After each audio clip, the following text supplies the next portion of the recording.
Je suis Héloïse Letellier-Taillefer et je travaille sur les théâtres romains dans une perspective qui mêle archéologie et histoire urbaine. Alors j'ai grandi à Rennes où j'ai fait mes études jusqu'à la classe préparatoire littéraire au lycée Chateaubriand. Ensuite j'ai intégré l'école normale supérieure à Paris où j'ai pu me former sur l'Antiquité de manière pluridisciplinaire au département des sciences de l'Antiquité en étudiant à la fois les langues, les lettres, l'histoire de l'art, l'archéologie. Et en parallèle, j'ai passé mes diplômes en lettres classiques et en archéologie à l'université.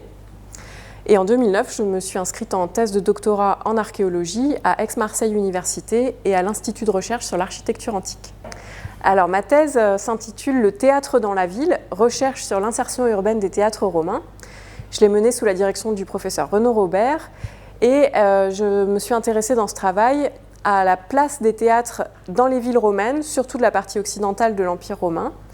en essayant de dépasser une approche purement topographique de cette question pour aborder tous les critères des plus matériels aux plus symboliques du lien entre le théâtre et la ville. Et pour cela, je me suis inspirée d'études qui ont pu être menées sur des époques plus récentes, voire contemporaines, comme les études sur la construction de théâtres en France au XVIIIe siècle, par exemple, en lien avec les questions d'urbanisme de l'époque, ou les questions qui se posent actuellement sur la construction des grands stades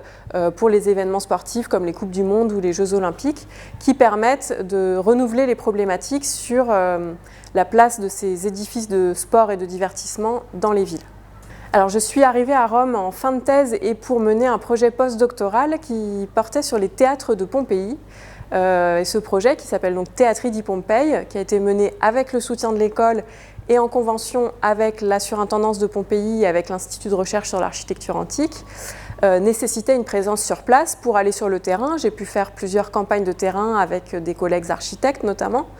et puis aussi pour rencontrer les fonctionnaires de la surintendance, pour aller aux archives à Naples, à Pompéi. Il était essentiel de pouvoir me déplacer souvent sur le terrain. C'est un des points forts du séjour à l'école et pour moi c'est la bibliothèque qui l'incarne particulièrement bien puisque c'est un lieu qui non seulement a des ressources exceptionnelles, notamment pour l'Antiquité classique, mais qui permet aussi de rencontrer des chercheurs non seulement français et italiens, mais aussi de tout le réseau de recherche européen.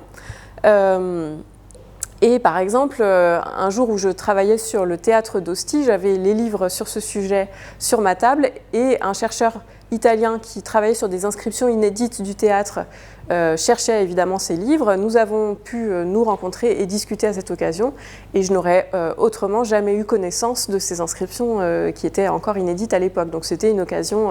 exceptionnelle. Le passage par l'école a été l'occasion d'approfondir et d'élargir mes pistes de recherche. Et c'est notamment dans la discussion et les échanges avec mes collègues membres des autres sections qui travaillent dans d'autres disciplines ou sur d'autres périodes que j'ai nourri mes propres réflexions. Et ça s'est passé notamment dans le cadre du séminaire des membres, qui est un lieu d'échange entre collègues, qui portait l'année dernière sur les choses,